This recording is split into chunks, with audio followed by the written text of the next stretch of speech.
So another way to look at a profit and loss statement with your client is to actually take the year and do columns by month.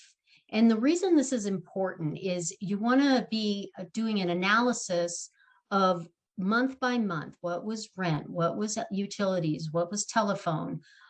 Payroll, all of that.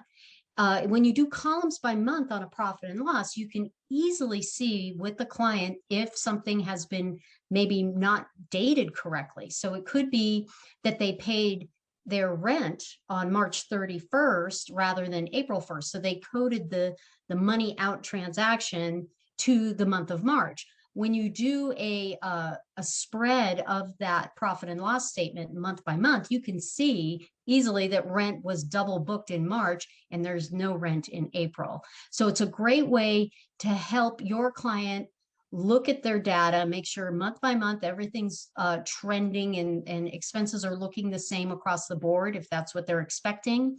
And it also helps your client interpret what's going on with their business. So spreading that out and doing those horizontal columns can really help your client understand how their business is doing.